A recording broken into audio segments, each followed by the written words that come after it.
1970 तक mother Teresa ने गरीबों और असहायों के लिए अपने मानवीय कार्यों के लिए प्रसिद्ध हो गईं। माल्कोम मुगेरिच के कई वृत्तचित्र और पुस्तक जैसे समथिंग ब्यूटीफुल फॉर गॉड में इसका उल्लेख किया गया।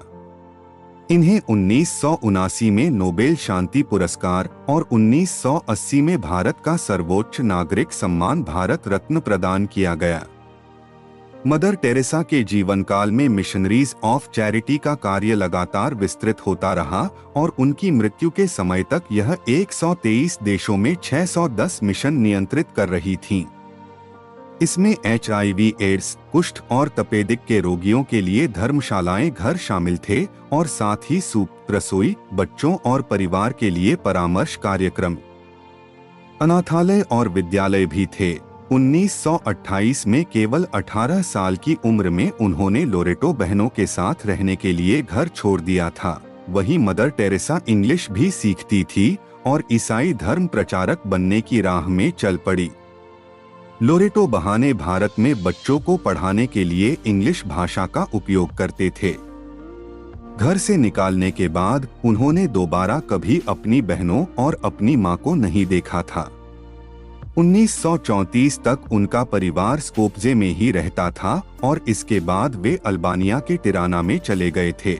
इसके बाद सन 1929 में मदर टेरेसा भारत आई और दार्जिलिंग में उन्होंने शिक्षा ग्रहण की। वही हिमालय की पहाड़ियों के पास सेंट टेरेसा स्कूल में वे बंगाली सीखी और वहां बच्चों को पढ़ाती थी। 24 मई 1931 को उन्हें पहली बार सन्यासिनी की पदवी मिली थी और इसके बाद उन्होंने अपना मूल नाम बदलकर टेरेसा ही रखा। आइए जानते हैं मदर टेरेसा के बेहतरीन अनमोल विचारों के बारे में। यह हमारे कार्यों का परिमाण नहीं है, बल्कि उनमें कितना प्यार डाला जाता है, यह मायने रखता है। अगर मैं द्रव्यमान को देखता हूं तो मैं कभी अभिनय नहीं करूंगा।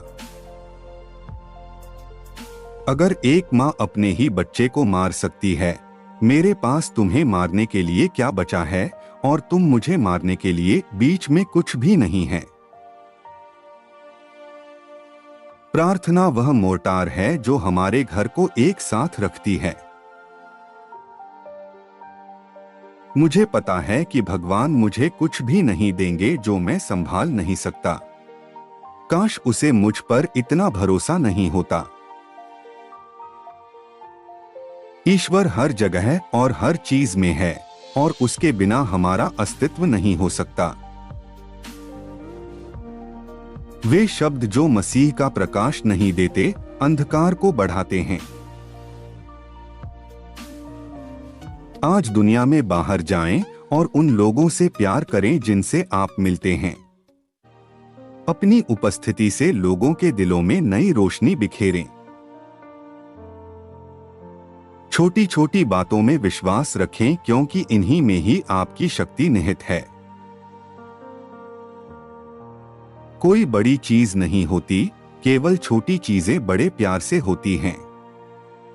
धन्य हैं वो। बहुत से लोग हैं जो बड़े काम कर सकते हैं, लेकिन बहुत कम लोग हैं जो छोटे काम करेंगे।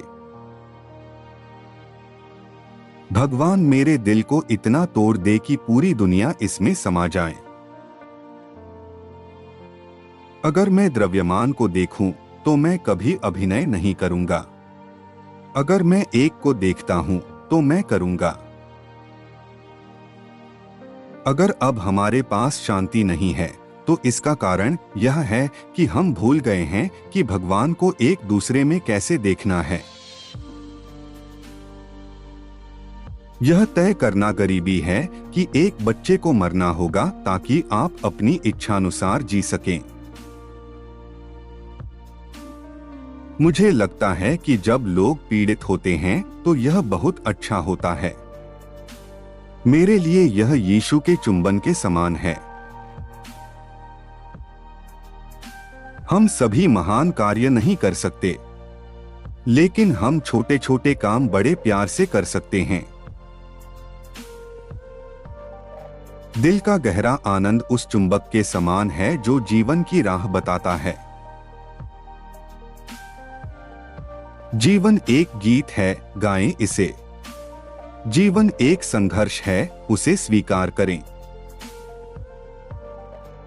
धैर्य के बिना हम जीवन में कम सीखेंगे, हम कम देखेंगे, हम कम महसूस करेंगे, हम कम सुनेंगे। विडंबना यह है कि जल्दी और अधिक का मतलब आमतौर पर कम होता है। जब आप वास्तव में किसी ऐसे व्यक्ति पर दया करते हैं जो बुरी तरह से आहत है, तो इससे ज्यादा खुशी आपको कुछ भी नहीं होती है। हम खुद महसूस करते हैं कि हम जो कर रहे हैं वह समुद्र की एक बूंद मात्र है, लेकिन उस लापता बूंद के कारण सागर कम होगा। चमत्कार यह नहीं है कि हम यह काम करते हैं, बल्कि यह है कि हम इसे करने में प्रसन्न होते हैं। आइए हम हमेशा एक दूसरे से मुस्कान के साथ मिलें, क्योंकि मुस्कान ही प्यार की शुरुआत होती है। मैं सफलता के लिए प्रार्थना नहीं करता, मैं विश्वास के लिए प्रार्थना करता हूं। वास्तविक होने के लिए प्यार, इसकी कीमत होनी चाहिए, इसे चोट पहुंचानी चाहिए, इसे हमें स्वयं से खाली करना चाहिए। आप सभी पुरुषों से पूरी तरह से प्रेम कर सकते हैं यदि आप उन सभी में एक ईश्वर से प्रेम करते हैं। जो व्यक्ति मुस्कान के साथ देता है वह सबसे अच्छा दाता है, क्योंकि भगवान एक हर्षित दाता से प्यार करता है। ऐसे और नए वीडियो देखने के लिए चैनल को सब्सक्राइब जरूर करें।